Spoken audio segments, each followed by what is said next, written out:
All right, Shalom, this is Gamal Leal, the Great Millstone, Atlanta. I want to give our praise to YAHAWAH, BAHASHAM, BAHASHAM, Kakwadash. Double honors to the elders and apostles of the Great Millstone. Shalom to the Akim, pushing out his truth and sincerity. All right, it's a quick lesson, and I don't quite have a title, but this is going to be dealing with these different leaders of these groups, all right, that are always changing their doctrine. All right, they're always coming with something new, and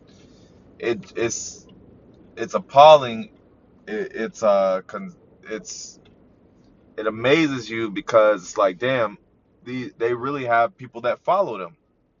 All right, they really have people that believe that they're the men of the Lord, and they're constantly changing. They're always changing something. They're always saying, it's this, Gentiles can be saved, uh, and so many different things. Now they're saying the beast is the Canaanites.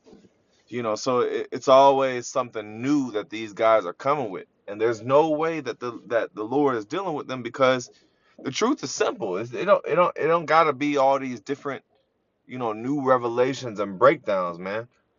You know, but these guys are always coming with something, trying to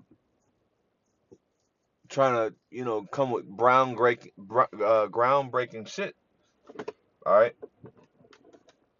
All right, so this is Matthew 15 and 14. It says 13, I'll start. It says, but he answered and said, every plant which the heavenly Father had not planted shall be rooted up. So these guys weren't planted by YAHAWASHI Shai. They were planted by their own devices. They're followers of men.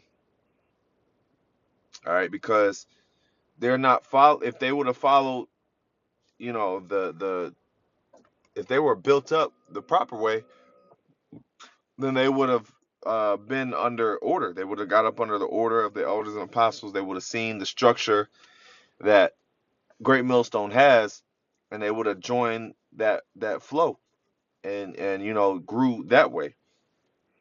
It says, "Let them alone; they be blind leaders of the blind. And if the blind lead the blind, both shall fall into a ditch." And that's them and their followers. All right, they're both gonna fall into a ditch.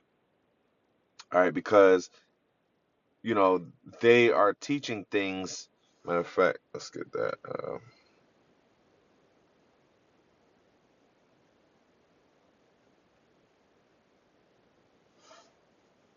I believe it's for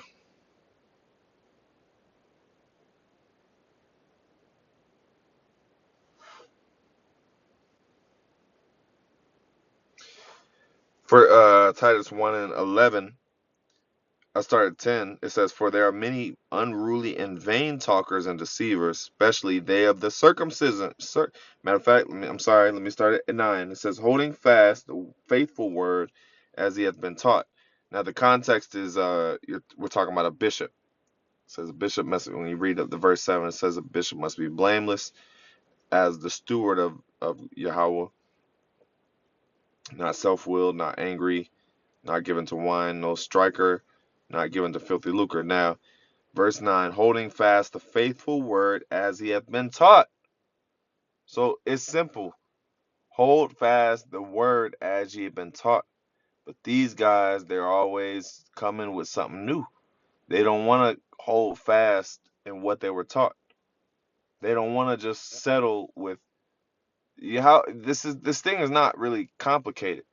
All right. The breakdown's already there.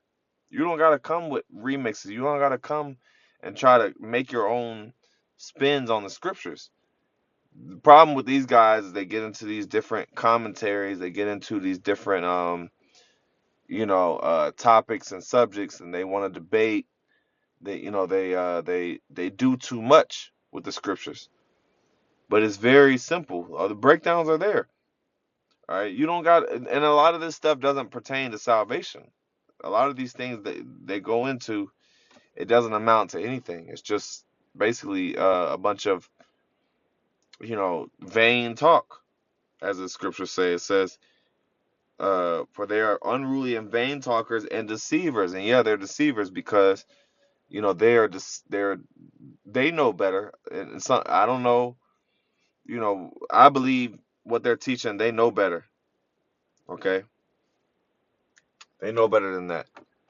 But we perceive they may have taken a bag, or they just either two things: either they've taken a bag and they've perverted their doctrine, or they just got heavy demons on them, spiritual demons on them.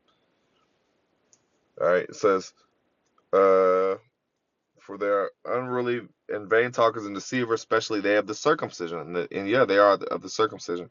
It says, whose mouths must be stopped, who subvert whole houses, teaching things which they ought not, for filthy lucre's sake. And I believe a brother just did a video exposing them. I'm talking about Deacon Hakah and all the Genesis dudes, because they said, if I want to get rich, something along the lines of, if I want to get rich, I'll just teach that the Gentiles are not are he said, I'll just teach that the Gentiles can make it, in so many words. So they're compromised. That's the blind leading the blind, as we brought up. They're compromised. Could be, allegedly, we believe they could be compromised, but we have evidence. I mean, the evidence is the how do I say, the shit is adding up, okay, to where they very well could be compromised. Because why the hell would you teach that, when that's a very foundational thing of being an Israelite, is knowing that the heathens can't make it. All right. So, these guys, there's no way that these people are still following them. You got to have demons on you to keep following these guys, because they're always remixing it. Let's see.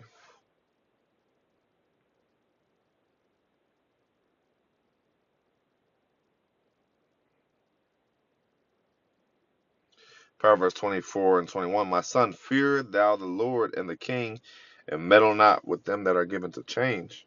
Yes, and these guys are always giving it a change. They're always changing their doctrine. They're always coming up with something new that they can, come up, that they can deceive with. All right. And they don't go into prophecy. The main thing is prophecy.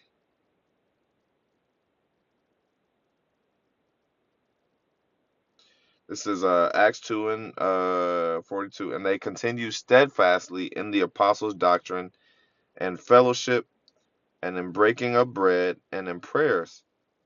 All right. So yeah, the same way they were continuing in the apostles' doctrine back then, that's what we're doing now. The modern day apostles being the elders, and the elders and apostles of Great Millstone. All right. But it says continued steadfastly in the apostles' doctrine. All right. So you can't. There's another one I'm thinking of. It says, "Believe not every spirit." You know, something like they're like the wind. I can't think of it. It's at the top of my head, at the tip of my tongue. But yeah, these guys, they ain't got it, and they're gonna continue to show that they ain't got it.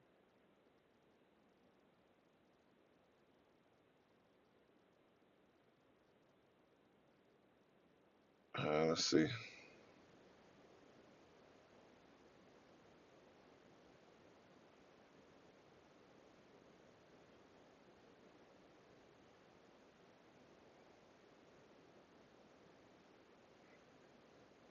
See if I can find this one.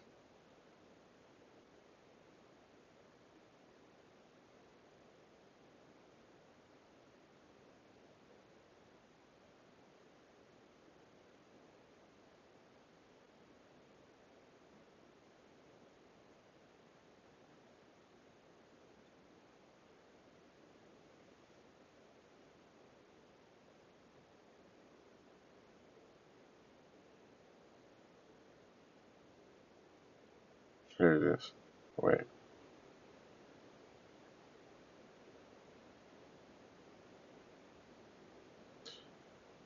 This is 1 Peter 4:17. It says, "For the time has come that judgment must begin at the house of Yahawah, and if it first begin at us, what shall the end be of them that obey not the gospel of Yahawah?" Yeah, so judgment is gonna come to these guys, man, because when you read the last verse, very last verse of the scriptures, it says, "If any man addeth or taketh away from the scriptures, his name shall be blotted out of his name shall be taken out of the book of life." All right. And so these guys, that's exactly what they're doing. They're adding to the scriptures. They're perverting the doctrine, right? But it says, "For the time has come that the judgment must begin at the house of Israel." So, yeah, how the Heavenly Father is gonna judge these guys, man.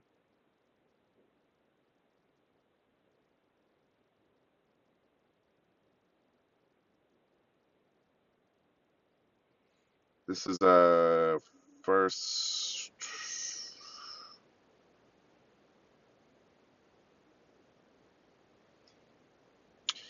Titus 1:9, "Holding fast the faithful word as ye hath been taught, that he may be able by sound doctrine both to exhort and to convince the gainsayers." And sound doctrine is the whole doctrine. Okay, you know, the pure whole doctrine. All right. And it says, holding fast the faithful word as he hath been taught. So as you've been taught, don't keep just trying to, you know, add and, just trying to remix and come up with new stuff. Just teach what was taught. It's not really that hard, man. It's really not that hard. Teach what was taught. The Lord is dealing with certain particular men on a high level to bring the elders and apostles to bring this truth. So that's all you got to do is just continue in this truth and just follow it. Continue in the apostles' doctrine. So, that's all I got. Lord willing, you edify, giving all praise, honor, and glory to Yahawah, BAHASHAM, YAHAWASHI, BAHASHAM, KAKWADASH. Double honors to the elders and apostles of Great Millstone. Shalom.